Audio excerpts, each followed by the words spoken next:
he shoot. Yeah, he can shoot pretty good. He can find the offense. He's a good facilitator. He reminds me of Westbrook a lot in the style of play, but he can shoot better than Westbrook already. So I think Ja Morant mentality is, okay, how can I be efficient with my scoring? Because he can score the ball with ease, but it's about when and where do you get your points. Because if you just try to score a bunch of points in the league, this shit ain't gonna work, bro. Your field goal percent, you're gonna be out there looking like Donovan Mitchell. Donovan Mitchell can score 30 with the best of them, but he gonna take damn near 30 shots. So it's about efficiency. Can I get it where I need to get it? Can I get somebody else going? And that's where the Grizzlies have to step up, front office wise. That's been their biggest downfall. The front office don't know basketball. So for them, they have to figure out, okay, what can I do, or who can I put around Ja Morant to make this shit work? And it's not that hard. Like I said, defensive players, shooters, and athletic bigs that can run. Gobert can run. Damn, I'm kind of mad. I don't know bro's name. He can run. Power forward, he can run. So it's just one of them things where like everybody just have to. They have to lock in, key in.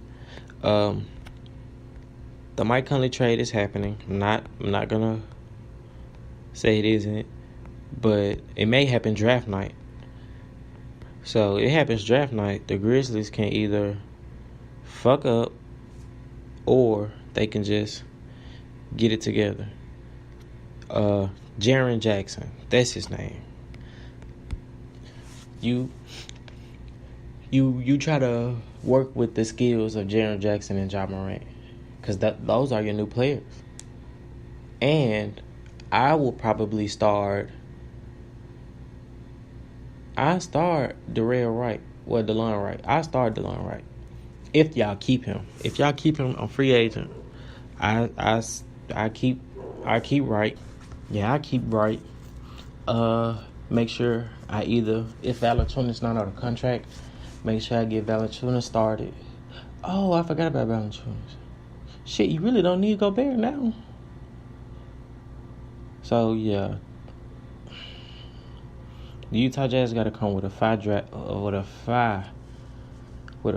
They got to come with something perfect for the Grizzlies to trade Mike Conley, because you trade for fucking Rudy Gobert. That's taking a step backwards, if you ask me.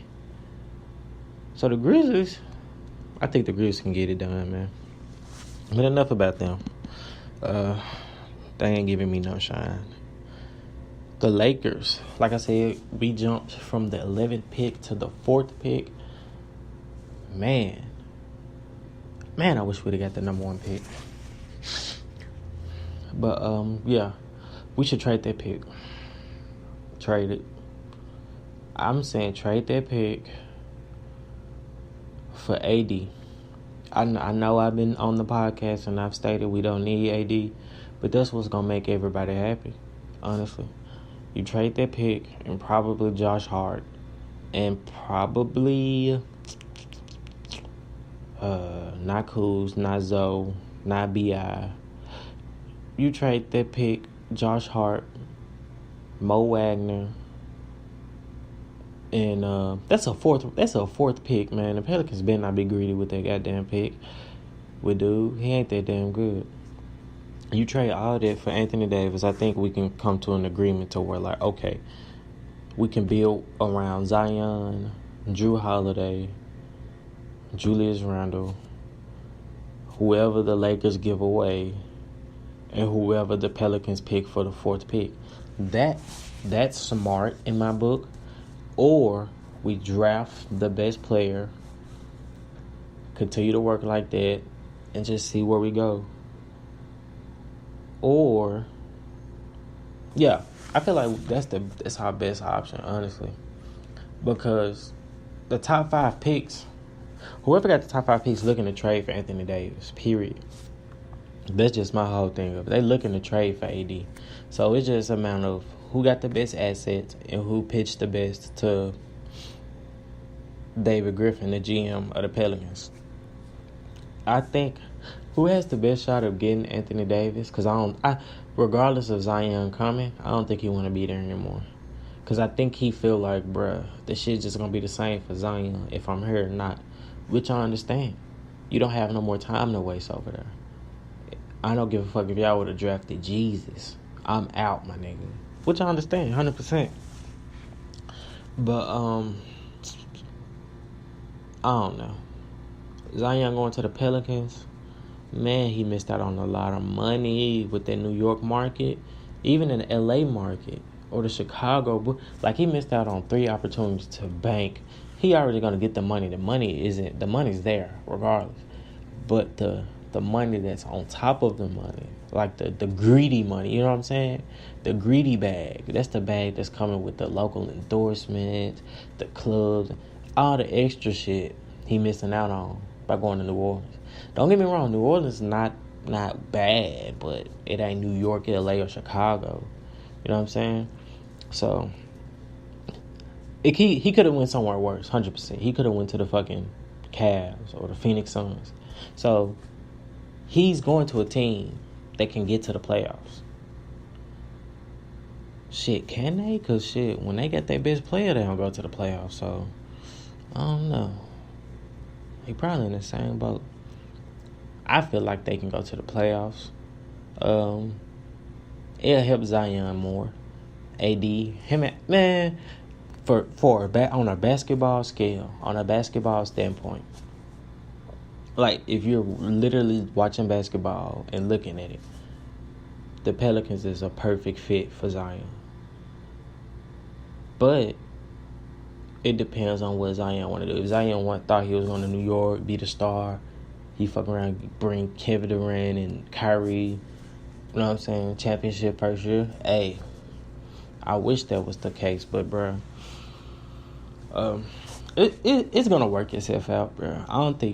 Honestly, I don't think AD is gonna get traded. I think they're gonna try to kiss his ass and make him stay, play at first 25 games with Zion, see what the record look like, then try to pursue a trade. That's the only thing I can see. Or he just stick it out to his last year in free agency, then weigh his options on that part. But the Lakers getting the 4th pick is big on the standpoint of like, okay, we can breathe again. That's a good sign. We can either draft somebody or trade the pick. I'm all for trading the pick. See what we can get out there. Because this draft class isn't just the best. It's a lot of players out there, but I won't take my chances with them guys if that's what you're saying. If they turn out to be good, cool. But if we get somebody that we can start winning with now, my hands are not dirty. You know what I'm saying? I can live with it. I can sleep at night.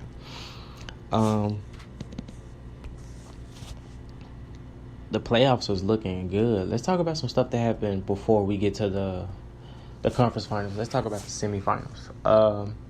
I called it on my last podcast, Bucks in 5. I saw this shit on the wall. The Boston Celtics suck ass. I don't care what nobody say. They suck.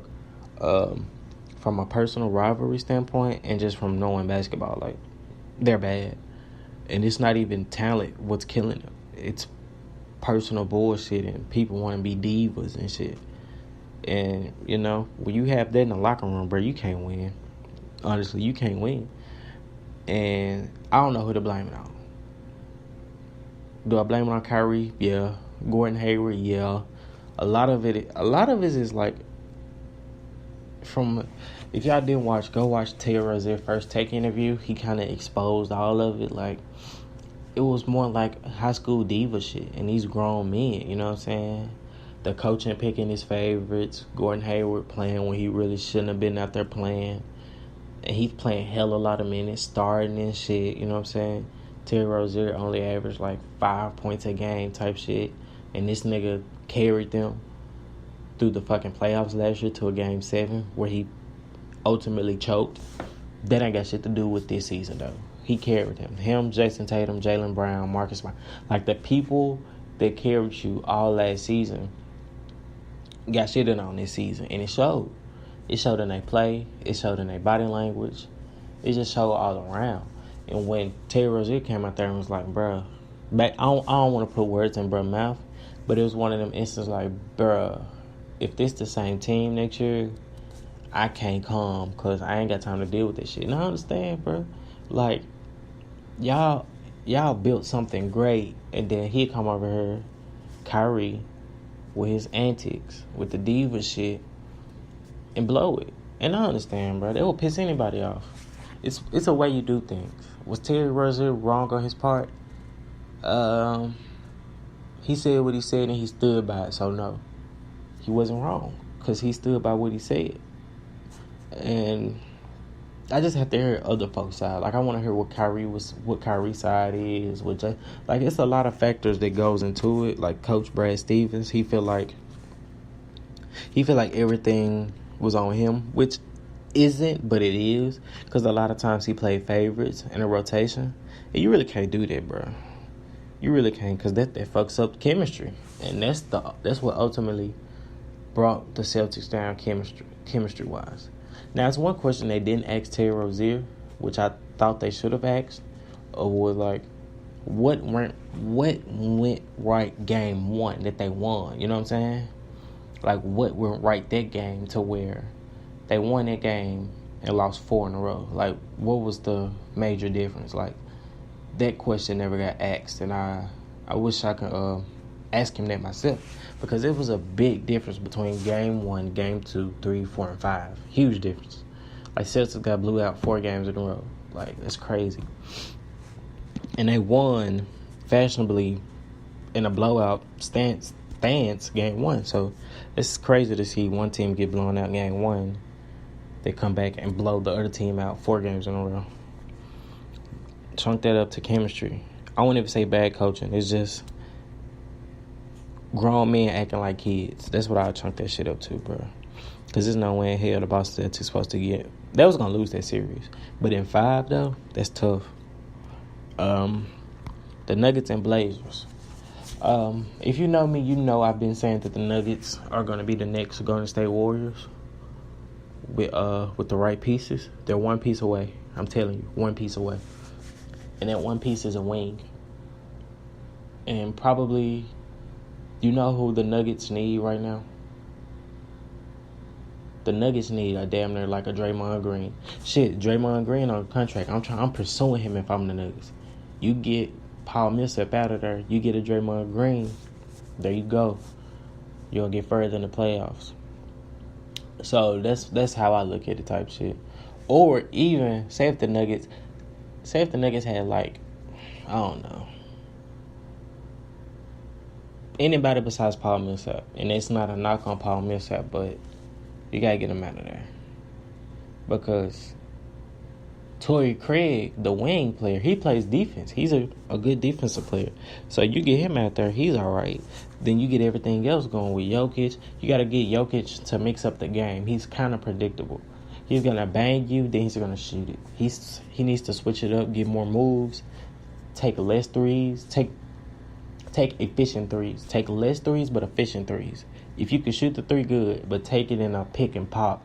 Don't come on a fast break and stop at the top of the key and shoot it. Nah, bro. Go to the hole. It's just those small nuances that the Nuggets have to figure out. And plus, they're still a young team. So they figure this shit out with the right small pieces. They all right. Man, I was thinking about something, too. If you look back at I know I'm backtracking, but if you look back at the Houston Rockets and the Warrior series, and you look at the Clippers and the Warrior series, you'll be like, damn, if that Chris Paul trade would have never went down, I feel like the Rockets probably would have won. Because I think the Rockets would have still had Patrick Beverly, they still would have had Lou Williams, and they still would have had Montrezl Harrell. Those 3 dudes are the key of the Clippers right now. They're the reason the Clippers motherfuckers think they're the best team in LA. Because those 3 dudes right there. So you gotta think, man, if Chris Paul trade would have never went down, you still would have had Eric Gordon, James Harden, Lou Williams, Pat Bev, Montrezl Harrell, Clint Capella. Like, you would have had a lot of people that can go at Golden State, but that's a huge what if that I don't think people